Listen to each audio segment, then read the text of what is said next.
नमस्ते प्यारे दोस्तों, कैसे हैं आप सभी लोग। मुझे उम्मीद है कि आप लोग अच्छे होंगे। तो देखिए बच्चों, आज के इस वीडियो में हम पढ़ने वाले हैं स्टैंडर्ड 7 साइंस का चैप्टर नंबर 7, जिसका नाम क्या है, गति, बल और कार्य। ठीक है, तो ये चैप्टर में हम लोग बहुत सारे इंपॉर्टेंट कॉन्सेप्ट्स के बारे में पढ़ने वाले हैं, जैसे कि दूरी और विस्थापन। हम जानेंगे कि क्या होता है, दोनों में क्या अंतर होता है, ये भी मैं आप लोगों को यहाँ पर एक्सप्लेन करूंगी। इसके अलावा हम यहाँ पे त्वरण यानी कि एक्सेलरेशन को भी पढ़ेंगे। बहुत सारे कॉन्सेप्ट हम यहाँ पे पढ़ने वाले हैं। ठीक है, तो चलिए दोस्तों, अब हम देरी नहीं करेंगे, इस चैप्टर को पढ़ना शुरू करते हैं। तो पहले हम इन तीनों का मीनिंग समझ लेते हैं कि गति, बल और कार्य, इनका मतलब क्या होता है। तो देखो भाई, अगर मैं बात करूं यहाँ पर गति की, तो गति यानी क्या होता है, जैसे आप देख सकते हो मेरा हाथ क्या कर रहा है बच्चों, मोशन कर रहा है, यानी कि गति में ही तो है, तभी तो मैं ऐसे लिख पा रही हूँ। या फिर मुझे ही देख लो, मैं इधर से इधर पे आ गई, फिर यहाँ से इधर चली गई। ठीक है, तो इससे भी हम लोग क्या कहेंगे दोस्तों, गति कहेंगे। राइट, तो गति आपको समझ में आ गया। चलो अभी हम फोर्स यानी कि बल की बात कर लेते हैं, जिसको इंग्लिश में क्या कहा जाता है बच्चों, फोर्स कहा जाता है। तो फोर्स का मतलब क्या होता है, जैसे मान लीजिए कि ये रोड पे ना क्या पड़ा हुआ है, ये पत्थर पड़ा हुआ है। ठीक है, रोड के बीचों बीच ये पत्थर पड़ा हुआ है। अब आपको क्या करना है, ये पत्थर हटाना है। तो आप क्या करोगे, आप ऐसे जाकर के पत्थर के पास खड़े हो जाओगे और कहोगे कि चल पत्थर तू हट जा, तो ये पत्थर हटेगा नहीं।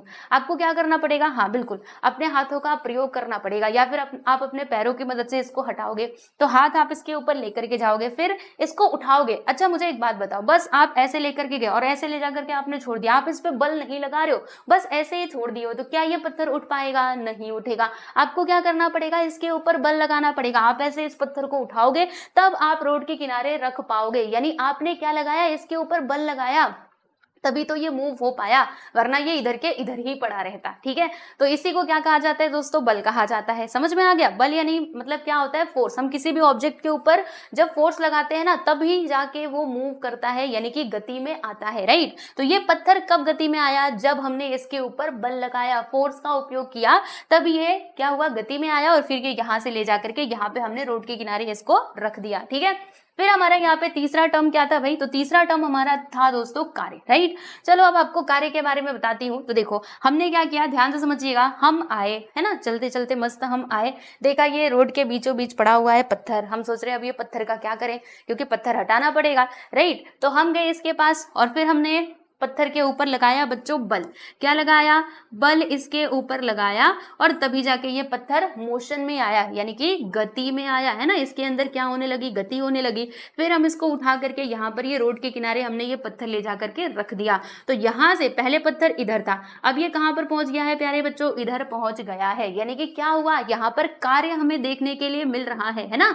मतलब जब हमने बल लगाया तो ये गति में आया, और गति में आने की वजह से क्या हुआ, यहाँ पर कुछ ना कुछ कार्य हुआ, काम हुआ। राइट, तो इसी को क्या कहा जाता है दोस्तों, वर्क यानी कि कार्य कहा जाता है। ठीक है, समझ में आ गया आप सभी लोगों को। चलो इसको डिटेल में हम लोग इस चैप्टर में पढ़ेंगे ही, टेंशन मत लो। जैसे आप ये देख सकते हैं, ये अंकल जी ये गाड़ी को उठा करके लेकर के जा रहे हैं। राइट, मतलब ये गाड़ी है, इसको उठा के लेकर के जा रहे हैं। तो देखो इन्होंने क्या लगाया है, इसके ऊपर बल लगाया है। अगर ये बल नहीं लगाएंगे, अगर इनके अंदर कुछ एनर्जी ही नहीं है, बस वो ऐसे ही इसको पकड़े हुए हैं, तो क्या वो इस गाड़ी को चला पाएंगे, नहीं। क्या करना पड़ेगा, गाड़ी को खींचने के लिए इनको बल लगाना पड़ेगा, तब जाके ये गाड़ी जो है ये आगे की तरफ सरक पाएगी। तो ये क्या करेंगे, देखो इन्होंने इसके ऊपर बल लगाया, ठीक है, तो गाड़ी किस में आ गया भाई, मोशन, यानी कि वो गति में आ गया। ठीक है, फिर ये पत्थर कहीं ना कहीं तो ले जा करके रखेंगे, इसके ऊपर जो भी सामान है वो कहीं ना कहीं ले जा करके रखेंगे ही। राइट, तो फिर जब यहां से लेकर के यहां तक वो लेकर के जाएंगे, तो इसी को हम क्या कहेंगे बच्चों, कार्य कहेंगे। ठीक है, समझ में आ गया। चलिए भाई, तो चलते हैं आगे, और हम लोग बहुत सारे कॉन्सेप्ट्स यहाँ पे पढ़ेंगे लाइन बाय लाइन। तो पहले हम लोग बात कर लेते हैं दोस्तों दूरी और विस्थापन की। तो दूरी और विस्थापन दोनों में क्या अंतर है, पहले तो आप दूरी और विस्थापन का मतलब समझिएगा। ठीक है, तो चलो बच्चों, आपको दूरी और विस्थापन दोनों का मतलब बताती हूँ। तो यहाँ पर आप देख सकते हैं ये डायग्राम बना हुआ है, क्यों ना मैं इसको बड़ा कर दूं, है ना। चलो इसको थोड़ा हमने बड़ा कर दिया, अब ध्यान से समझिएगा। देखो दो दोस्त हैं, कौन कौन है भाई, तो एक दोस्त का नाम क्या रखना है, कुछ भी नाम रख लो। चलो एक दोस्त का नाम हम रख लेते हैं भाई x, ठीक है, और दूसरे दोस्त का नाम हमने रख लिया है y। राइट, अब दोनों को क्या करना है, मान लेते हैं कि यहाँ से ये लोग चलना शुरू कर रहे हैं, इनको कहाँ पे पहुंचना है, ये पॉइंट D पर पहुंचना है। राइट, तो अब देखो ये जो x है ना, इसने कहा कि मैं कैसे जाऊंगा, तो x देखो कैसे जा रहे हैं, ध्यान से समझना। x कैसे जा रहा है, तो वो पहले a से b तक गया, ठीक है, a से b तक गया, फिर ये b से c तक गया, और फिर ये c से d तक गया। x कैसे जा रहा है, पहले वो यहाँ से यहाँ तक गया, फिर यहाँ से यहाँ तक, और फिर जाके फाइनली वो पॉइंट डी पे पहुंचा। यानी कि ये x ने टोटल कितनी दूरी को तय किया बताइए जरा। तो 500, 700 और ये 300, कहाँ गया 700, और ये कितना है भाई 300 मीटर, यानी कि 7 3 10 1000, और ये 1500 मीटर। यानी कि x ने कितना डिस्टेंस ट्रैवल किया बताइए जरा, 1500 मीटर डिस्टेंस ट्रैवल किया, राइट। अब ये जो y है ना, y ने क्या कहा कि नहीं नहीं मैं तो ऐसे नहीं जाऊंगा, इतना ज्यादा डिस्टेंस कौन ट्रैवल करेगा, मैं क्यों ना जो सबसे कम डिस्टेंस है, सबसे शॉर्टेस्ट पाथ जो है, क्यों ना मैं वहां से ट्रैवल करूं और जल्दी पहुंच जाऊं पॉइंट डी पर। तो देखो वाई ने यहां से चलना शुरू किया और वो सीधा सीधा ऐसे गया, यानी कि जो सबसे कम डिस्टेंस था ना, सबसे कम पाथ मतलब सबसे जिसका कम डिस्टेंस था, उस रास्ते से उसने जाना सही समझा, ठीक है। तो यहां से लेकर के वो यहाँ तक ये फटाक से ये पॉइंट डी पे पहुंच गया। तो इसने कितना दूरी तय किया बताइए जरा। तो इसने ना 1000 मीटर दूरी जो है बच्चों वो तय किया, ठीक है। तो अब दोनों के बीच का आप डिफरेंस समझिएगा। जब x गया तो ये ऐसे घूमते घूमते घूमते घूमते गया, लेकिन जब y गया तो देखो y ने होशियारी दिखा दी, हाँ उसको ज्यादा डिस्टेंस ट्रैवल नहीं करना पड़ा, वो यहां से लेकर के यहां तक चला गया, ठीक है। तो देखो ये जो x ने ट्रैवल किया ना बच्चों, इसको हम लोग क्या कहेंगे, दूरी कहेंगे, और ये जो y ने ट्रैवल किया इसको हम लोग क्या कहेंगे भाई, विस्थापन कहेंगे। आप कहेंगे कैसे कैसे कैसे, ये भी तो दूरी ही है। तो सुनो बच्चों आपको बताती हूँ दोनों में डिफरेंस क्या होता है। तो दूरी का मतलब क्या होता है कि जो हम डिस्टेंस ट्रैवल कर रहे हैं, भले ही जैसे घूम फिर के, मान लो यहाँ पर हम थे, राइट, हम इधर गए इधर गए इधर, ऐसे घूम घूम करके यहाँ पर फाइनली अपने इनिशियल पोजीशन पर ही आ गए। तो हमने ये जो पूरा डिस्टेंस ट्रैवल किया रहेगा जितने भी मीटर का, ठीक है, तो उसको हम लोग क्या कहेंगे दोस्तों, दूरी कहेंगे, राइट। अब देखो विस्थापन हम किसको कहेंगे, जैसे यहाँ से हमने चलना शुरू किया था, है ना, और फिर हम पूरा घूम फिर करके पूरी दुनिया घूम करके वापस से अपने इनिशियल पोजीशन यानी कि स्टार्टिंग पॉइंट पे ही आ गए, तो हम क्या कहेंगे कि यहाँ पर तो कुछ विस्थापन हुआ ही नहीं, राइट। यानी विस्थापन मतलब क्या होता है, जो शॉर्टेस्ट पाथ होता है, इनिशियल पॉइंट और जो हमारा एंडिंग पॉइंट होता है, यानी स्टार्टिंग वाला पॉइंट और जो खत्म हुआ पॉइंट रहता है, उन दोनों के बीच का जो शॉर्टेस्ट डिस्टेंस होता है उसी को क्या कहा जाता है बच्चों, विस्थापन कहा जाता है, ठीक है। इसको हम लोग ना यहाँ पर एक्सप्लेनेशन के माध्यम से समझेंगे। देखो यहाँ पे दूरी बताया जा रहा है और यहाँ पर विस्थापन बताया जा रहा है, सुनिएगा ध्यान से। देखो किसी गतिशील वस्तु द्वारा दिशा का विचार न करते हुए, यानी कि जब भी हम लोग दूरी की बात करते हैं ना, तो वहां पर हम लोग दिशा का विचार नहीं करते कि हमें किस डायरेक्शन में जाना है, बस हम चलते जाते, ठीक है। यहाँ पर देखो, यहाँ पर ना हम दिशा नहीं देख रहे थे, बस हम जा रहे थे कि हाँ हमें ऐसे जाना है, फिर हम ऐसे जाकर के वहां पर पहुंच गए, ठीक है। तो इसमें हम दिशा का विचार नहीं करते हैं, राइट। प्रत्यक्ष रूप में जो तय की गई मार्ग की लंबाई को हम लोग क्या कहते हैं दोस्तों, दूरी कहते हैं, ठीक है। और दूरी एक कैसी राशि है, अदिश राशि है। आप लोगों ने पढ़ा होगा पिछले ही चैप्टर में अदिश राशि और बच्चों सदिश राशि, ठीक है। तो सदिश राशि का मतलब क्या होता है, जिसमें हम लोग क्या करते हैं, जो हमारी दिशा होती है उसका विचार करते हैं, यानी कि उसके अंदर दिशा यानी कि डायरेक्शन आता है, राइट। और अदिश में डायरेक्शन नहीं आता है, बस हम क्या करते हैं, जो हमारी लंबाई जो भी होती है उसको ही बस मेजर करते हैं, यहाँ पर हम लोग दिशा के बारे में नहीं सोचते, ठीक है।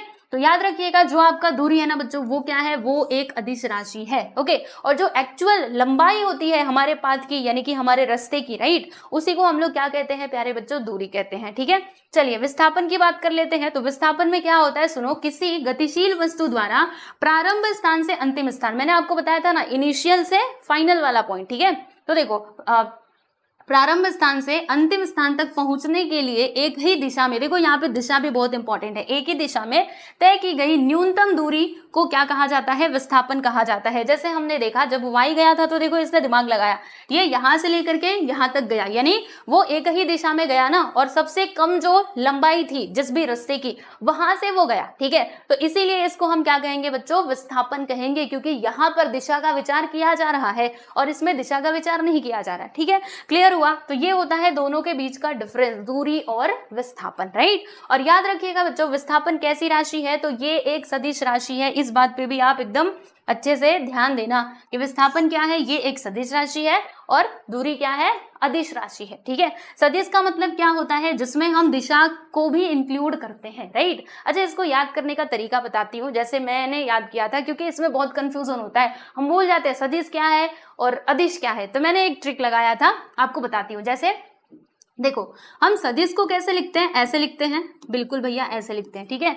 तो ये शुरू कहाँ से हो रहा है, देखो कौन से अक्षर से शुरू हो रहा है, स से शुरू हो रहा है। स का मतलब क्या, सब कुछ, ठीक है। स का मतलब क्या होता है, सब कुछ, यानी जिसमें सब कुछ आ जाए, सब कुछ में दिशा भी आ जाएगा, राइट। तो वो हमारा सदिश राशि, और बाकी जो दूसरा वाला है उसको हम कह देंगे अदिश है, ये है ना, अदिश, ठीक है। तो ये स से सदिश और स से सब कुछ, जिसमें सब कुछ आ जाए, यानी जिसमें हमारा मैग्नीट्यूड भी आएगा और हमारी दिशा भी इंक्लूडेड होगी, राइट, तो उसको हम सदिश राशि कहेंगे, और जिसमें डायरेक्शन नहीं आएगा उसको हम लोग अदिश राशि बोल देंगे, ठीक है।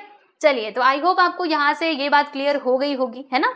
चलिए दोस्तों, अच्छा एक और बात पे आप ध्यान दीजिएगा कि ये जो हमारा दूरी और विस्थापन है ना, इन राशियों को SI व MKS मापन पद्धति में क्या मतलब कौन सा इसका इकाई होता है, मीटर ही है, ठीक है, मीटर है, आप ध्यान रखना, ओके। चलिए, तो ये बात तो हमने समझ ली, है ना। अभी एग्जाम में आया तो आप लिख पाएंगे, एग्जाम में अगर आपसे पूछेगा दूरी और विस्थापन के बारे में, तो अगर दूरी पूछा जाए तो आप ये लिख सकते हैं, विस्थापन पूछा जाए तो आप ये लिख सकते हैं, और ये दोनों कैसी राशियां हैं ये भी आप उसमें जरूर दूसरा पॉइंट जोड़ दीजिएगा, इससे आपको बहुत अच्छे मार्क्स मिलेंगे, ठीक है ना। टीचर को भी लगेगा कि हाँ ये बच्चों को समझ रहा है कि ये सदिश अदिश ये सब कुछ जानता है, ठीक है। चलो आगे चलते हैं, और अब हम बात करते हैं भाई चाल तथा वेग की। तो बच्चों चाल और वेग क्या होते हैं, तो देखो पहले ना मैं एक काम करती हूँ, पहले आपको इन दोनों का फॉर्मूला बता देती हूँ। देखो चाल और वेग, फिर ऊपर क्या लिखा हुआ है वो आपको समझा दूंगी। देखो दोस्तों, चाल और वेग, इन दोनों का फॉर्मूला क्या होता है, इधर हम जरा समझते हैं, लिख करके आओ, अरे मिटो, हाँ देखो बच्चों, चाल की हम बात करेंगे और दूसरा हम यहाँ पर वेग की बात करेंगे। तो दोनों का जो सूत्र यानी कि फॉर्मूला है वो क्या होता है समझिएगा। देखिए, चाल का फॉर्मूला होता है दूरी बटे समय, ठीक है, यानी कि वो दूरी तय करने में हमने कितना समय लगाया, राइट। फिर वेग का फॉर्मूला क्या होता है, तो वेग का फॉर्मूला होता है प्यारे बच्चे विस्थापन, विस्थापन, और नीचे क्या आता है, विस्थापन बटे समय, ठीक है।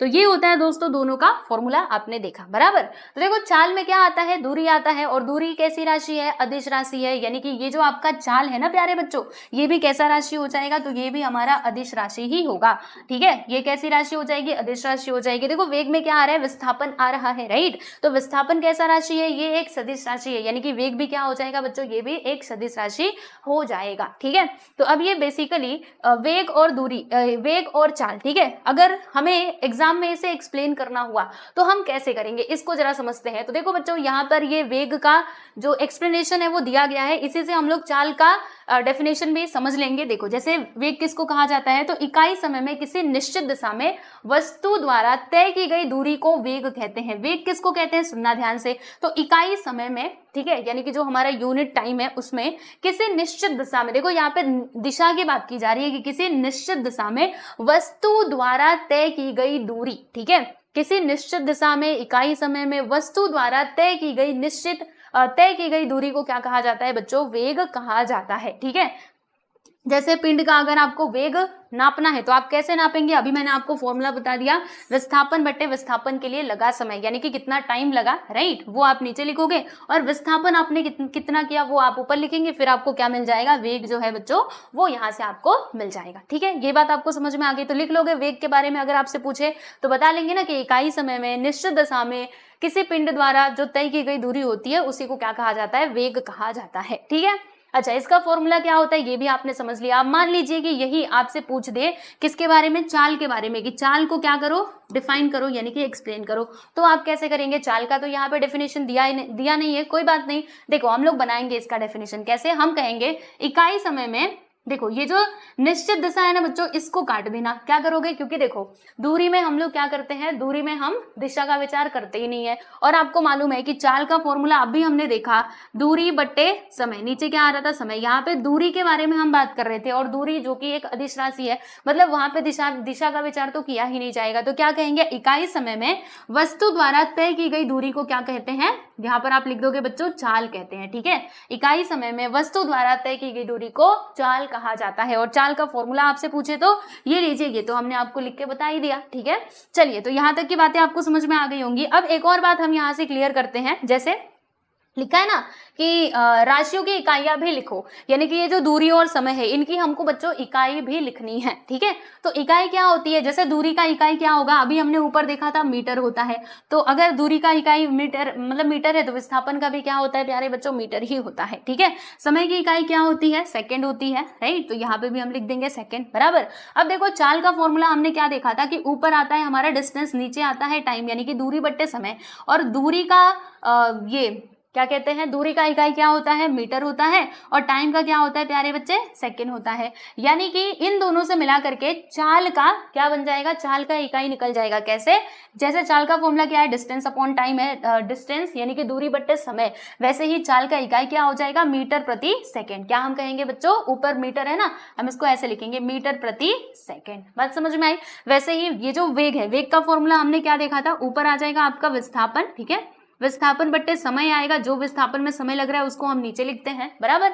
अब देखो विस्थापन का भी यूनिट क्या होता है, मीटर होता है, और समय का क्या होता है दोस्तों, सेकंड होता है, यानी कि मीटर प्रति सेकंड। ये क्या हो जाएगा, ये वेग का इकाई हो जाएगा, ठीक है। तो यहाँ से ये बातें आप ध्यान रखना, देख लो इधर हमने लिख भी दिया है तो कंफ्यूज मत होना।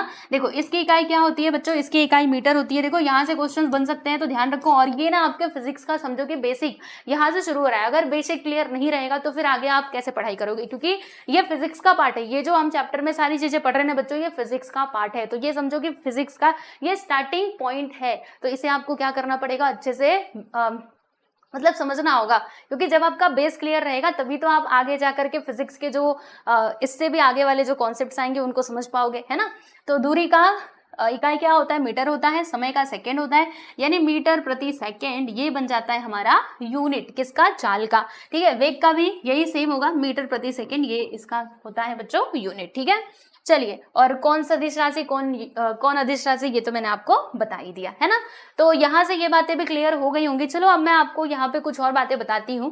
क्या हम जानेंगे वेग के बारे में, हम समझ लेते हैं कि वेग और चाल जो है अगर हमें कैलकुलेशन करके निकालना हुआ, जैसे मान लो कि विस्थापन या फिर दूरी दी गई है, टाइम भी दिया गया है, और वहां पर हमें चाल या फिर वेग फाइंड आउट करना है, तो हम कैसे फाइंड करेंगे, समझते हैं इसको। जैसे देखो, विद्यालय तक जाने के लिए रंजीत का वेग, वो जो हमने ऊपर एग्जाम्पल देखा था, ठीक है, ये जो हमने ऊपर एग्जाम्पल देखा था कि रंजीत क्या कर रहा था, यहाँ पे एक्चुअल में एक लड़की की बात की जा रही थी, लेकिन हमने यहाँ पे एक्स वाई लेकर के समझा था। चलो कोई बात नहीं, अब देख लेते हैं। देखो रंजीत जो है वो कहाँ पर जा रहा था भाई, वो अपने स्कूल जा रहा था, है ना, यहाँ से लेकर के यहाँ तक वो अपने स्कूल जा रहा था, ए से लेकर के डी तक, ठीक है। तो देखो उसी के बारे में बताया जा रहा है कि कहाँ गए, यहाँ पर हम आ जाते हैं। देखो भाई, पहले तो आप ये समझ लो, रणजीत ने घर से विद्यालय तक तय की हुई दूरी, तो कितना दूरी तय किया गया था, 1500 मीटर, ये तो हमने निकाला ही था, मैंने आपको बताया था। सबसे पहले 500 मीटर चलता है, फिर 700 मीटर, फिर उसके बाद 300 मीटर, और फाइनली वो पहुंच जाता है अपने स्कूल।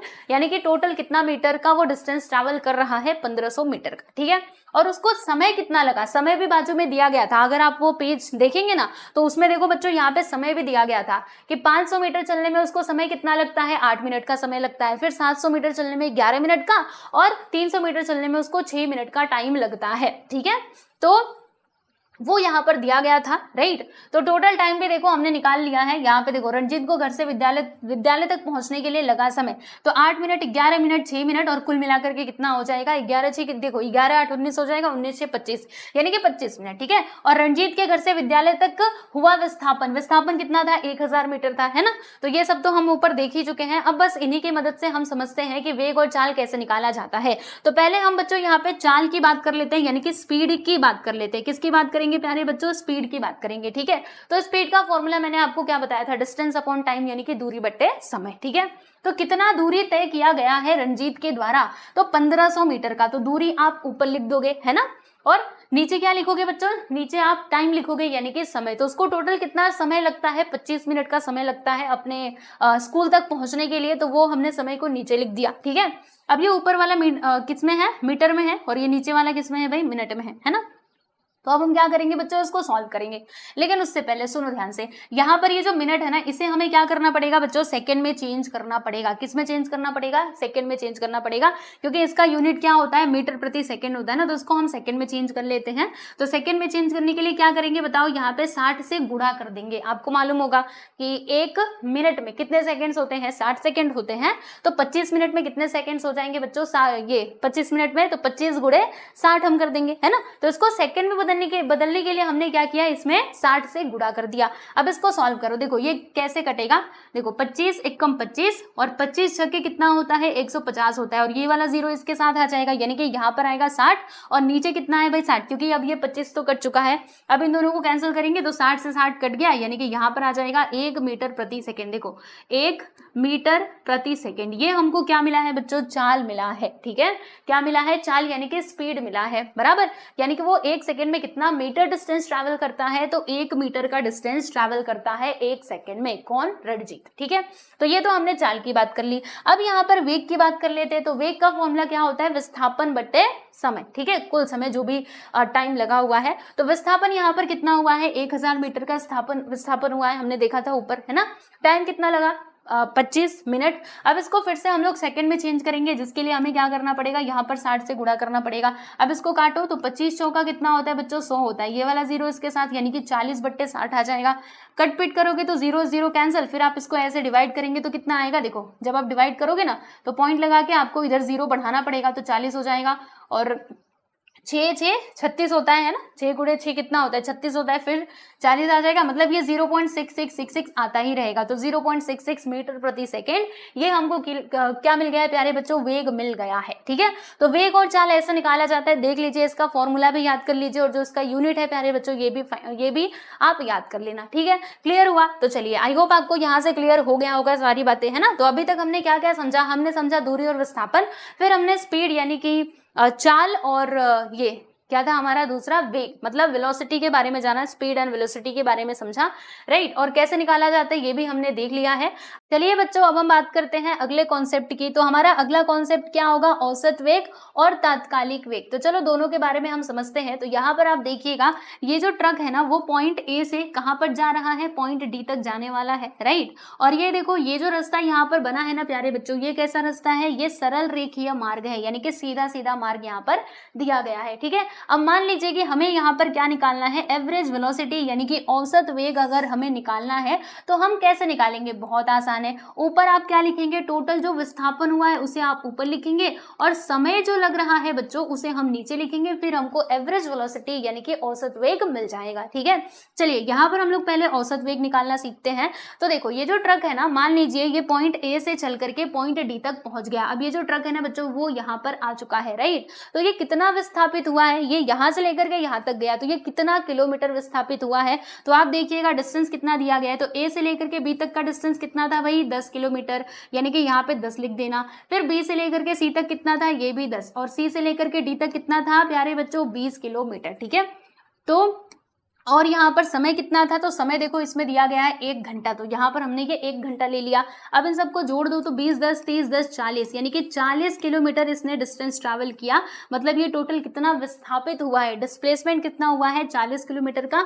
और यहाँ पर टाइम कितना दिया है प्यारे बच्चों, 1 घंटा दिया है। यानी कि एवरेज वेलोसिटी हमको क्या मिल जाएगा, जब आप इसको सॉल्व करेंगे तो आपको समझ आएगा कि देखो 40 किलोमीटर प्रति घंटा, ओके, 40 किलोमीटर प्रति घंटा, ये हमको क्या मिल जाएगा दोस्तों, एवरेज वेलोसिटी मिल जाएगा। किसका, ये जो ट्रक यहां से लेकर के यहां तक गया इसका। ठीक है, तो औसत वेग मतलब औसत वेग निकालना तो बहुत इजी है, हम निकाल लेंगे। अब यहाँ पर हम लोग बात करते हैं दोस्तों तात्कालिक वेग की। तात्कालिक वेग का मतलब क्या होता है, जैसे देखो, जब ये बस मतलब ट्रक यहाँ से यहाँ तक जा रहा है तो बीच में क्या हो रहा होगा, हो सकता है कि इसका जो वेग है उसमें परिवर्तन हुआ हो। यहाँ पर जब हमने ये औसत वेग निकाला, इसका मतलब यही हुआ, औसत यानी क्या होता है, जैसे बहुत सारे ऑब्जर्वेशंस दिए गए हैं। औसत मतलब जो बीच वाली वैल्यू होती है, जो सभी का वैल्यू होगा, ठीक है, उसी को हम लोग औसत कहते हैं, बराबर। अब देखो देखो हमें क्या चाहिए, जैसे ये जो ट्रक जब चला होगा तो हो सकता है कि यहाँ पर जो इसका वेग है वो बीच में जाकर के कहीं पर चेंज हुआ हो, कहीं पे ज्यादा कहीं पे कम हुआ हो। तो अगर हमें कोई पर्टिकुलर पॉइंट का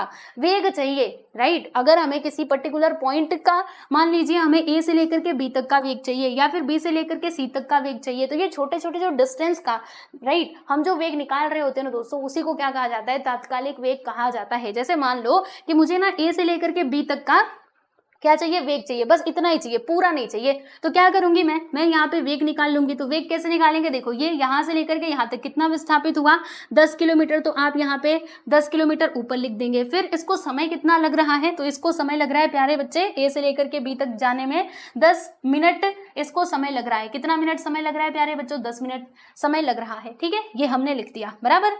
अब हमें इसका वेग बताना था ना, तो मान लीजिए हमें वेग बताना है ये किलोमीटर प्रति घंटा में, तो ये मिनट में है तो इसको घंटे में चेंज करो। अब मिनट को घंटे में चेंज करने के लिए क्या करना पड़ेगा आपको, जी हाँ बिल्कुल सही, यहाँ पर आपको 60 से ना बच्चों इसे डिवाइड करना पड़ेगा, तब ये जो 10 मिनट है ना वो किस में बदल पाएगा, घंटे में बदल पाएगा। आपको मालूम है ना कि 1 घंटे में 60 मिनट होते हैं और 1 मिनट में 60 सेकंड्स होते हैं, तो वही बात है, अगर 10 मिनट को हमें घंटे में बदलना है तो 60 से डिवाइड करना पड़ेगा, यानी कि भाग देना पड़ेगा। ठीक है, अभी जो 60 नीचे है ये चला जाएगा ऊपर, यानी कि 10 के पास चला, मतलब 10 के पास आ जाएगा, तो ऊपर आ जाएगा प्यारे बच्चों 60। ठीक है, अब ये 60 यहाँ से कट चुका है, अब इसको सॉल्व कर दोगे तो कितना आएगा, ये 0 0 कैंसिल, मतलब ये 10 से 10 कट गया, यहाँ पर आ जाएगा हमारा 60 किलोमीटर प्रति घंटा। ये हमको क्या मिल गया, तो ये पॉइंट ए से लेकर के बी तक का क्या मिल गया दोस्तों, यहाँ पर ये वेलोसिटी यानी कि वेग मिल गया है, राइट। तो इसी को तात्कालिक वेग कहा जाता है, यानी कि जब हम छोटे छोटे पॉइंट का वेग फाइंड आउट करते हैं तो बस वही हमारा तात्कालिक वेग होता है। और औसत वेग तो मैंने आपको बता ही दिया कि टोटल कितना विस्थापन हुआ है, कितना समय लगा है, बस आप उसको सॉल्व कर दो, आंसर मिल जाएगा। ठीक है, क्लियर हुआ। अच्छा चलो, अभी मैं आपसे एक और सवाल पूछती हूँ, ये तो हमने देख लिया, मैंने आपसे पूछा कि बी से लेकर के सी तक का इतना वेग निकाल करके बताओ, तो ये आप कैसे निकालेंगे। आप देखेंगे कि टोटल यहाँ पे दूरी कितना ट्रैवल किया जा रहा है, तो 10 किलोमीटर का यहाँ पे डिस्टेंस ट्रैवल किया जा रहा है और समय कितना लग रहा है प्यारे बच्चों, तो बी से सी तक जाने में हमको 20 मिनट का समय लगता है, तो यहाँ पर हमने 20 मिनट लिख दिया। ठीक है, अब क्योंकि हमें किसमें फाइंड आउट करना है फाइनली आंसर, तो हमें किलोमीटर प्रति घंटा में चाहिए, तो ये जो मिनट है ना इसे हमें चेंज करना पड़ेगा किसमें, हाँ घंटे में, और घंटे में बदलने के लिए 60 से भाग करना पड़ेगा। अभी जो 60 है ना ये चला जाएगा दोस्तों ऊपर, यहाँ पे 60 ये आ गया ऊपर, ये इधर से गया। ठीक है, ये ऊपर कैसे जाता है आपको पता है ना, देखो बता देती हूँ, देखो ये ऐसे हुआ, ये 10 है ना, मैथमेटिक्स में आपने पढ़ाई होगा, नीचे क्या था, नीचे हमारा 20 था, राइट, और यहाँ पे ये 60 था, तो देखो ये पूरा भाग में है, तो जब ये इधर जाएगा ना तो इसको हम गुणा में जब बदलेंगे तो इसका रेसिप्रोकल हो जाएगा। ठीक है, तो ये 60 हमारा ऊपर जाएगा बच्चों, 20 नीचे आ जाएगा। आप कैंसिल करो, 2 0 0 कैंसिल, 2 3 6 यानी कि 2 3 6 और 10 3 कितना होता है भाई 30, यानी कि 30 किलोमीटर प्रति घंटा, वो हमको यहाँ पर क्या मिल जाएगा भाई, तो वो हमको मिल जाएगा प्यारे बच्चों यहाँ पर वेग। ठीक है, बी से लेकर के सी तक का इतने, बस इतू सा का हमें वेग मिल गया। वैसे ही हम यहाँ से लेकर के यहाँ तक का भी वेग निकाल सकते हैं, वो आप कैसे निकालेंगे, देखो मान लीजिए हमें ये सी से लेकर के डी तक इसका वेग चाहिए, तो टोटल डिस्टेंस कितना है 20 किलोमीटर, और समय कितना लग रहा है, समय यह दूरी तय करने में लगा समय 30 मिनट का, तो यहाँ पे 30 मिनट लिख दिया। अब 30 मिनट को आप बदल दो किसमें, घंटे में, तो इसके लिए 60 से हमें भाग देना पड़ेगा, राइट। तो ये 60 अब ऊपर चला जाएगा, तो लो जी हमने इसको ऊपर भेज दिया, यहाँ से ये गायब। अब इसको सॉल्व कर दो तो 0 0 कैंसिल और 3 2 यानी कि 3 दूनी 6 और गुणा करोगे तो 2 दूनी 4 यानी कि 40 किलोमीटर प्रति घंटा। ये हमको क्या मिल गया दोस्तों, तो यहाँ से लेकर के यहाँ तक यानी CD का जो वेग है वो हमको मिल गया। ठीक है, तो इसी को क्या कहा जाता है बच्चों, तात्कालिक वेग कहा जाता है, समझ गए ना, राइट। चलो एक बार फिर से बता देती हूँ, देखो जब हम पूरा वेग निकालेंगे पूरा, तो वो तो हमारा औसत वेग कहलाएगा, और जब हम एक छोटे छोटे पॉइंट के बीच का वेग निकाल रहे होते हैं, थोड़ा सा ही हमें चाहिए, पूरा नहीं, बस इतना सा ही हमें, इतने ही डिस्टेंस का हमें वेग चाहिए, तो उसी को तात्कालिक वेग के नाम से जाना जाता है। ठीक है, यहाँ पर आप देख सकते हो क्या लिखा हुआ है इसमें कि इसी प्रकार BC और CD दूरी के लिए वेग ज्ञात किया जा सकता है, वो तो मैंने आपको निकाल के बता ही दिया। इसका अर्थ क्या है कि AB BC और CD विस्थापनों के लिए लगने वाला समय अलग अलग है, परंतु औसत वेग कितना 40 किलोमीटर प्रति घंटा है ना। देखो ना, जो A से लेकर के B तक जो विस्थापन हुआ उसमें अलग वेग आया था, कितना आया था 60 किलोमीटर प्रति घंटा, इसमें अलग आया था, इसमें अलग आया था, मतलब जो पॉइंट के बीच का जो यहाँ पे वेग मिल रहा है हमको वो अलग अलग मिल रहा है, लेकिन औसत वेग कितना है, 40 किलोमीटर प्रति घंटा ही है। ठीक है, तो किसी विशेष समय पर विद्यमान वेग को, अब यहाँ से देखना भाई, इसको आप नोट कर लेना और यही आपको एग्जाम में भी लिखना है। अगर आपसे पूछा जाए कि तात्कालिक वेग किसको कहा जाता है तो ये लिख देना कि किसी विशेष समय पर विद्यमान वेग को तात्कालिक वेग कहते हैं, और यह विभिन्न समय पर अलग अलग होता है ना। सेम हुआ था क्या, ए बी, देखो ए बी में अलग आया था, बी सी में अलग आया था, सी डी के केस में अलग आया था। तो ये जो तात्कालिक वेग है ना, इसमें अंतर हम देख सकते हैं। ठीक है बच्चों, तो यहाँ से हमने ये बात भी क्लियर कर ली कि औसत वेग क्या होता है और तात्कालिक वेग क्या होता है। बहुत इजी कॉन्सेप्ट है, इनको आप अच्छे से समझेंगे ना, सारी बातें समझ में आएंगी, वरना फिर ऐसे गोल गोल घूमते रह जाओगे, कंफ्यूजन में ही रहोगे। ठीक है, चलिए आगे चलते हैं और अब हम बात करते हैं प्यारे बच्चों किसकी, एक्सेलरेशन यानी कि त्वरण की। तो भाई ये क्या होता है, तो इसका फॉर्मूला प्यारे बच्चों हमारे पास ये है हमारे पास फॉर्मूला। ठीक है, फॉर्मूला क्या होता है, वेग में परिवर्तन और ऊपर आता है वेग में परिवर्तन, यानी जो उधर हमने देखा था ना कैसे वेग में परिवर्तन हो रहा था, ए बी, बी सी और सी डी। ठीक है, ए बी के केस में क्या था, 60 किलोमीटर प्रति घंटा, बी सी के केस में क्या था भाई, 30 किलोमीटर था ना, हाँ 30 किलोमीटर प्रति घंटा, और सी डी के केस में क्या था दोस्तों, 40 किलोमीटर प्रति घंटा। तो अलग अलग वेग हम देख रहे थे। तो जो वेग में परिवर्तन होता है उसे हमें ऊपर लिखना होता है प्यारे बच्चों, और परिवर्तन के लिए लगा समय कितना लग रहा है परिवर्तन होने में, राइट, उसे हम नीचे लिखते हैं। और फिर उसके बाद जब आप इसको सॉल्व करोगे तो आपको त्वरण मिल जाएगा। ठीक है, याद रखना ये जो त्वरण है ना दोस्तों, ये क्यों उत्पन्न होता है, तो जब वेग में परिवर्तन होता है। अगर वेग में परिवर्तन होता ही नहीं, ठीक है, अगर वेग में परिवर्तन होता ही नहीं, जैसे वो जो ट्रक चल रहा था वो पूरा ए से लेकर के डी तक एक ही वेग से चल रहा है, वही कांस्टेंट पोजीशन, मतलब कांस्टेंट वेलोसिटी है उसका, बिल्कुल भी चेंज नहीं हो रहा, तो ऐसे केस में जो त्वरण है ना, वहां पे त्वरण उत्पन्न ही नहीं होगा। ठीक है, तो वो हमको जीरो देखने के लिए मिलेगा, समझे, त्वरण जीरो भी हो सकता है क्योंकि वेग में परिवर्तन ही नहीं हो रहा। और जब वेग में परिवर्तन होता है तब हम वहां पे किसकी बात करते हैं प्यारे बच्चों, एक्सेलरेशन यानी कि त्वरण की बात करते हैं। जैसे आप लोग ये गाड़ी वगैरह में भी देखते होंगे, जो बाइक्स स्कूटी वगैरह होती हैं तो उसमें कहते हैं ना एक्सेलरेटर, आपने सुना भी होगा, तो उसको ऐसे घुमाते हैं तो क्या होता है, जो हमारा गाड़ी होता है उसकी स्पीड बढ़ती है और हम जल्दी जल्दी चलते हैं, राइट, उसको घुमाएंगे तो और जल्दी जल्दी हमारी गाड़ी चलने लगती है। तो वही, वो कुछ नहीं बल्कि क्या है, वही इसका ही एग्जाम्पल है, एक्सेलरेटर। ठीक है, वही एक्सेलरेटर कहते हैं ना उसको।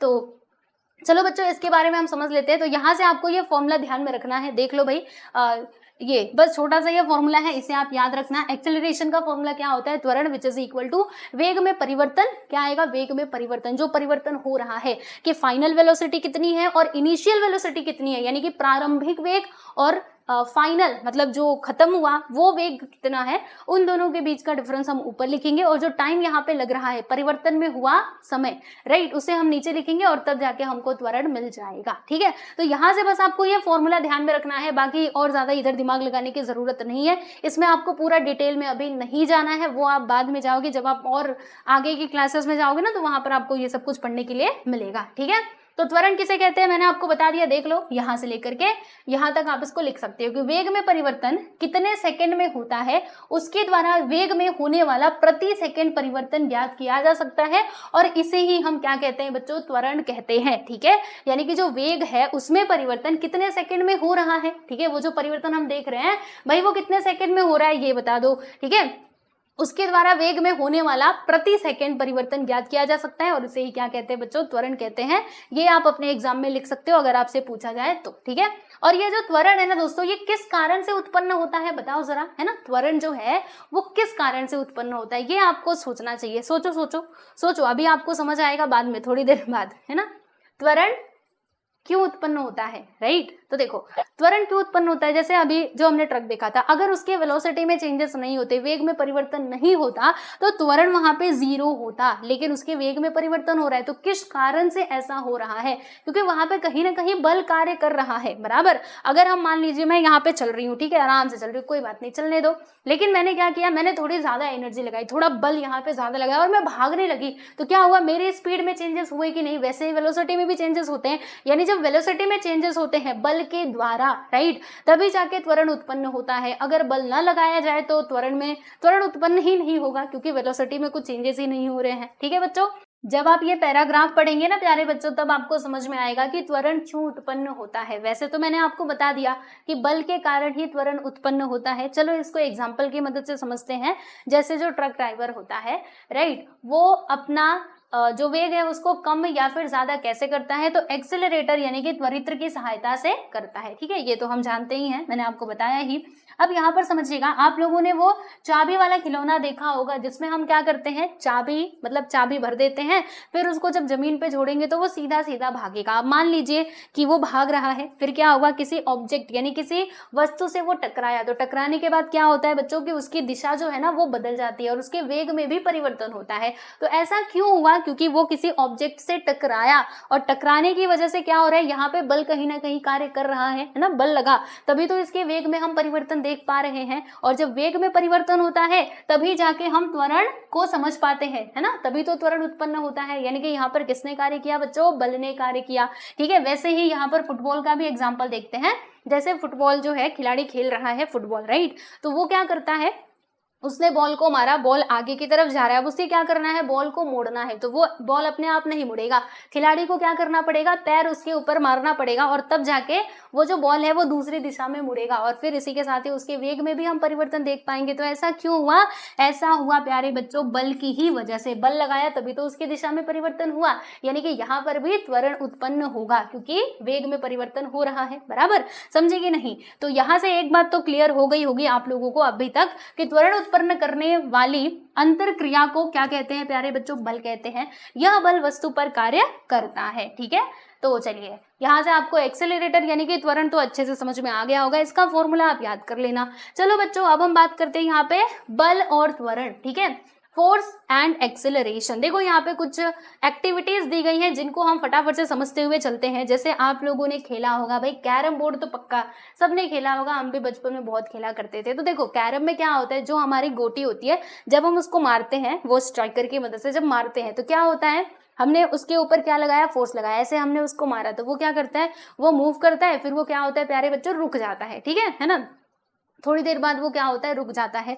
और यही अब सुनिएगा ध्यान से, समझिए हमने क्या किया, ये जो गोटी थी मतलब वो जो कैरम की गोटी थी हमने मारा, राइट, तो वो थोड़ा इधर उधर घुमा वही बोर्ड पे और फिर वो एक जगह पे आकर के रुक गया। तो प्यारे बच्चों ये रुका क्यों, तो ये रुका जानते हो किसके कारण, घर्षण के कारण। ठीक है, घर्षण के कारण कोई भी, जैसे अभी हम जमीन के ऊपर चल रहे होते हैं, आप लोगों ने एक और एग्जाम्पल मैं आपको बताती हूँ, जैसे हम चप्पलें देखते हैं हमारी, तो चप्पल में आप नीचे उसका जो सोल होता है ना, आप उसमें देखिएगा, उसमें ना ऐसे कुछ कुछ निशान बने हुए होते हैं। तो अब ऐसा क्यों होता है, आपने कभी पता लगाने की कोशिश की है, उसको प्लेन भी तो दिया जा सकता था, क्यों उसके ऊपर निशान बना दिए जाते हैं अलग अलग प्रकार के। तो बच्चों वो इसीलिए बनाए जाते हैं ताकि क्या हो, हम चल पाए। अगर वो पूरा ऐसे स्लीपर होता ना, वो मतलब ऐसे नहीं बना होता तो हम क्या होते, हम चल ही नहीं पाते, हम सरकते। ठीक है, हम क्या होते, बस सरकते ही रहते। तो इसीलिए ऐसा बनाया जाता है ताकि क्या हो, हमारे पैरों मतलब वो जो चप्पल है और जो जमीन है दोनों के बीच में जब घर्षण होता है, घर्षण उत्पन्न होता है, तभी जाके हम क्या होते हैं कि आराम से वो चप्पल पहन के जमीन पे चल पाते हैं। समझे बच्चों, तो ये होता है आपका घर्षण, यानी दो वस्तु, एक जैसे हमारा चप्पल था और जमीन, राइट, जब इनके बीच में घर्षण होता है इसकी वजह से तो हम क्या होते हैं, चल पाते हैं। ठीक है, समझ आ रहा है, तो ये घर्षण के कारण ही कोई भी वस्तु क्या होती है, रुकती है, राइट। जैसे ये जो यहाँ पर हमारा कैरम की गोटी थी, तो वो किस कारणवश रुकी, घर्षण के कारण। घर्षण के कारण ही गोटी का वेग क्या होता है बच्चों, कम होता है और गोटी क्या होती है, रुकती है। कैरम बोर्ड और गोटी के बीच का घर्षण कम किया जाए, अगर हम इनके बीच का घर्षण क्या कर दे बच्चों, कम कर दे। जैसे कि हम लोग क्या करते हैं, आपने ये पक्का किया ही होगा कि कैरम बोर्ड पे वो जो गोटी है ना वो अच्छे से सरके, इसके लिए हम उसके ऊपर पाउडर डाल देते हैं, है ना।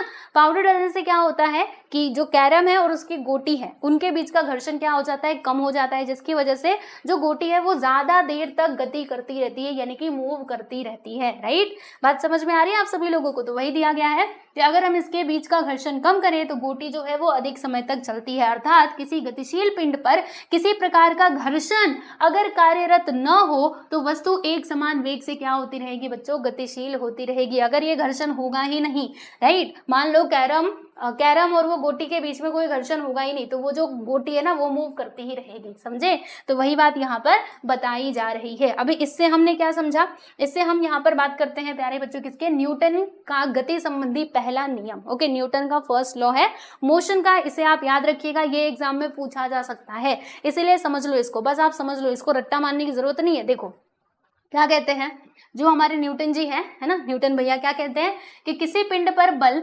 कार्यरत न हो तो उस पिंड के वेग में परिवर्तन नहीं होता। ये बात सही भी है कि अगर किसी पिंड पर कोई ऑब्जेक्ट है और उस पर हम बल लगाए ही ना, हम बल नहीं लगा रहे, हमने उसको ऐसे ही छोड़ दिया, तो क्या होगा भाई, क्या होगा, उस पिंड के वेग में कोई परिवर्तन नहीं होगा, समझे। अर्थात उस पिंड में त्वरण उत्पन्न नहीं होता है। दूसरे शब्दों में अगर कहा जाए तो इसका अर्थ क्या है कि यदि बल नहीं लगाया जाए तो पिंड यदि स्थिर है तो स्थिर ही रहेगा, और यदि वो गतिशील है तो बच्चों गतिशील ही रहेगा। और इसी को क्या कहा जाता है, Newton first law of motion, यानी कि न्यूटन का गति संबंधी पहला नियम इसी को कहा जाता है। ठीक है, उन्होंने क्या कहा, उन्होंने बहुत सरल सी बात कही है कि अगर कोई पिंड गतिशील है, तुम उसके ऊपर बल नहीं लगा रहे तो वो गतिशील ही रहेगा। अगर कोई पिंड स्थिर है और हम उसके ऊपर बल नहीं लगा रहे तो फिर वो वैसा का वैसा ही बना रहेगा, उसमें कुछ भी चेंजेस हमें देखने के लिए नहीं मिलेगा। और यही बात इन्होंने अपने पहले नियम में बताई है। ठीक है, तो इसको आप अच्छे से पढ़ लीजिएगा और एग्जाम में जरूर लिखिएगा अगर आपसे पूछा जाए तो। ठीक है, चलिए, तो ये हमने समझ लिया। अब आओ बच्चों, यहाँ पर हम लोग बात करते हैं, हाँ यहाँ से एक और इम्पॉर्टेंट पॉइंट है जो आपको नोट करना चाहिए। जैसे आप लोग पढ़ोगे, अभी आगे भी पढ़ोगे 1 न्यूटन के बारे में। ठीक है, तो 1 न्यूटन में क्या होता है, 1 न्यूटन का मतलब क्या होता है, तो सुन लीजिए ध्यान से, देखो 1 किलोग्राम द्रव्यमान, यानी द्रव्यमान हमने कितना लिया है प्यारे बच्चों, 1 किलोग्राम, 1 केजी। ठीक है, 1 किलोग्राम द्रव्यमान की बात कर रहे हैं को, मतलब 1 किलोग्राम द्रव्यमान को घर्षण रहित पृष्ठभाग पर, यानी जो पृष्ठभाग है प्यारे बच्चों वो कैसा है, वो घर्षण रहित है, यानी कि घर्षण नहीं है, राइट, उस पर रख करके उसे 1 मीटर पर सेकेंड स्क्वायर के त्वरण से, देखो इसको आप कैसे पढ़ोगे, हम ऐसे पढ़ेंगे, मीटर पर सेकेंड का स्क्वायर है। ठीक है, मीटर पर सेकेंड का स्क्वायर है, राइट, तो इसको हम ऐसे पढ़ेंगे के त्वरण से खींचने पर उस पर लगने वाले बल को ही क्या कहा जाता है दोस्तों, 1 न्यूटन कहा जाता है। तो यहाँ से आप ये पॉइंट नोट कर सकते हो कि 1 न्यूटन हम लोग किसको कहते हैं, तो 1 किलोग्राम द्रव्यमान को घर्षण रहित पृष्ठभाग पर जब इतने के त्वरण से क्या किया जाता है, खींचा जाता है, तो इसी को खींचने पर उस पर लगने वाले बल को ही क्या कहा जाता है, 1 न्यूटन कहा जाता है। ठीक है, तो यहाँ से आप ये बात ध्यान रखिएगा। अब चलो हमारा जो लास्ट कॉन्सेप्ट है इस चैप्टर का, उसको हम फटाफट से डिस्कस करते हैं।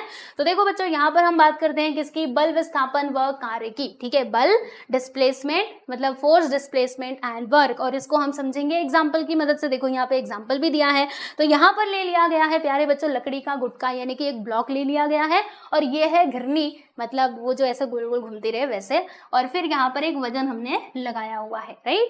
अब देखो होगा क्या, जरा इसको यहाँ पे हम डिस्कस करते हैं।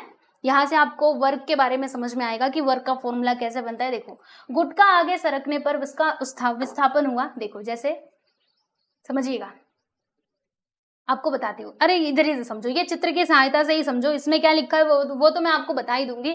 देखो, अगर हम इसके ऊपर ज्यादा वजन लगाएंगे तो क्या होगा, ये जो गुटका है, ये जो लकड़ी का ब्लॉक है वो आगे की तरफ सरकेगा, है ना, ज्यादा बल लगाएंगे तो और आगे की तरफ सरकेगा, अगर हम कम बल लगाएंगे तो कम सरकेगा, है ना। तो यही बात यहाँ से हो जाती है। तो देखो इसमें यही बताया जा रहा है कि गुटका आगे सरकने पर उसका क्या होता है, विस्थापन हुआ, ऐसा हम कह सकते हैं। अगर ये जो ब्लॉक है ये यहाँ से यहाँ तक आ गया तो हम क्या कहेंगे दोस्तों, इसका विस्थापन हुआ, राइट। विस्थापन होने पर, और वो विस्थापन किसकी वजह से हुआ है, बल की वजह से हुआ है। अगर हम यहाँ पे वजन नहीं लगाते, बल लगाते ही नहीं, तो क्या ये विस्थापित हो पाता, नहीं हो पाता। तो यह किसकी वजह से हुआ है भाई, बल की वजह से हुआ है, क्योंकि यहाँ पर बल ने कार्य किया है। ठीक है, क्या इस कार्य को मापा जा सकता है, हमें यह ज्ञात है कि कार्य बल और विस्थापन पर क्या होता है बच्चों, निर्भर होता है। इसीलिए नीचे दिए गए सूत्र में उसका संबंध स्पष्ट किया गया है। देखो दोस्तों, ये कार्य के बारे में बताया गया है कि कार्य कब हुआ, जैसे गुटका क्या हुआ है, विस्थापित हुआ है, तो किसकी वजह से हुआ है ना, ये विस्थापन किसकी वजह से हुआ है, क्योंकि हमने बल लगाया है। बल लगाया, देखो बच्चों ध्यान से समझना, जब हमने बल लगाया तभी जाके ये गुटका विस्थापित हुआ। अगर हम बल लगाते ही नहीं तो विस्थापन ही नहीं होता, और जब विस्थापन नहीं होता तो कुछ कार्य नहीं होता। कार्य किसकी वजह से हुआ है, जब हमने बल लगाया तभी विस्थापित हुआ, यानी कि कार्य हुआ। तो कार्य का फॉर्मूला कैसे बनेगा, देखो, work which is equal to F मतलब क्या होता है, बल, और गुणा एस फॉर क्या होता है भाई, एस फॉर होता है हमारा विस्थापन, यानी कि डिस्प्लेसमेंट। ओके, देखो कार्य को हम लोग W से रिप्रेजेंट करते हैं, और पिंड पर लगाया गया बल ये होता है फोर्स, ठीक है, जिसको हम लोग इंग्लिश में फोर्स कहते हैं, सुन लीजिए। और फिर उसके बाद ये S फॉर क्या होता है दोस्तों, विस्थापन यानी कि डिस्प्लेसमेंट, इसको ना डिस्प्लेसमेंट कहा जाता है इंग्लिश में, ठीक है। तो ये फॉर्मूला आप ध्यान रखेंगे ना, फॉर्मूला आपको समझ में आया, work which is equal to F into S, F for force, S for displacement, okay, clear हुआ। तो चलिए यहाँ तक की कहानी आपको समझ में आ गई होगी। ये आप लास्ट में एक और लाइन है जरा पढ़ लो। एसआई पद्धति में यानी कि जो हमारा एसआई सिस्टम होता है उसमें देखिएगा कार्य की इकाई जूल, बल की इकाई क्या होती है, न्यूटन होती है, जो फोर्स है उसकी इकाई की मैं बात कर रही हूँ, और 1 न्यूटन क्या होता है ऊपर मैंने बता दिया था। विस्थापन की इकाई क्या होती है प्यारे बच्चों, मीटर होती है, ठीक है। और सीजीएस पद्धति में कार्य की इकाई क्या होती है, अर्ग होती है। तो देखो यहाँ से कुछ इंपॉर्टेंट पॉइंट्स है, इनको नोट करना, आगे आपको देखने के लिए मिल सकता है। देखो सीजीएस पद्धति में ये अलग अलग पद्धतियां होती हैं, ओके, जो इकाइयां होती हैं ना दोस्तों उनको दिखाने के लिए। तो देख लो सीजीएस पद्धति में कार्य का क्या होता है, अर्ग होता है, और एसआई पद्धति में बल की जूल बल की इकाई है, और कहाँ गया, एक मिनट, हाँ ये देखो कार्य की इकाई जूल है और बल की इकाई न्यूटन है, और विस्थापन की इकाई क्या है बच्चों, मीटर है, ठीक है। चलिए तो फाइनली यहाँ पर हमारा ये जो चैप्टर नंबर 7 था ये हो चुका है कंप्लीट। तो इसमें हमने किसके किसके बारे में पढ़ा, चलो एक बार फटाफट से मैं सारी चीजें रिकॉल करवाती हूँ। बहुत इजी चैप्टर है, आप अच्छे से इसको रिवाइज करते जाओगे, आपको सब कुछ समझ में आएगा। तो देखो हमने सबसे पहले बात करी थी प्यारे बच्चे किसकी, दूरी और विस्थापन की बात करी थी। हमने समझा था दूरी और किसके बारे में, विस्थापन के बारे में, ठीक है। तो ये तो आपने समझ लिया था, ठीक है भाई। फिर हमने किसकी बात करी थी दोस्तों, तो हमने देखा था चाल और वेग के बारे में, ठीक है। उसके नीचे हमने समझा था औसत वेग और तात्कालिक वेग, ठीक है। तात्कालिक वेग क्या होता है ये हमने समझा, और हमने क्या समझा, और हमने इसी चैप्टर में बात करी प्यारे बच्चे त्वरण की, कि त्वरण किस कारणवश उत्पन्न होता है। फिर हमने जो न्यूटन का पहला मोशन का लॉ है यानी कि गति का पहला नियम है, तो न्यूटन के नियम को भी हमने समझा। न्यूटन भैया ने क्या कहा था, बहुत ईजी है, वो कहते हैं अगर कोई पिंड स्थिर है तो भाई जब तक तुम बल नहीं लगाओगे तब तक वो मूव नहीं होगा, और अगर कोई पिंड मूव कर रहा है, चल रहा है, तो अगर तुम बल नहीं लगाओगे तो वो रुकेगा भी नहीं, ये बात आप ध्यान रखना। और लास्ट में हमने किसकी बात करी भैया, वर्क यानी कि कार्य को समझा, जिसका फॉर्मूला हमने क्या देखा, फोर्स इनटू डिस्प्लेसमेंट यानी कि बल गुणे विस्थापन, ठीक है। तो बस इतना ही था हमारा पूरा चैप्टर, देख लो इतना ही था, है ना। तो यहाँ पर फाइनली ये कंप्लीट हो गया। आई होप आपको सारे कॉन्सेप्ट समझ में आए होंगे। तो प्यारे बच्चों ये वीडियो आपको कैसा लगा कमेंट करना बिल्कुल मत भूलना, पक्का कमेंट करके बताना, ठीक है। चलिए आज के लिए बस इतना है, मिलेंगे नेक्स्ट वीडियो में। ध्यान रखिए आप सभी लोग अपना, और अच्छे से पढ़ाई करते रहिए। Bye everyone.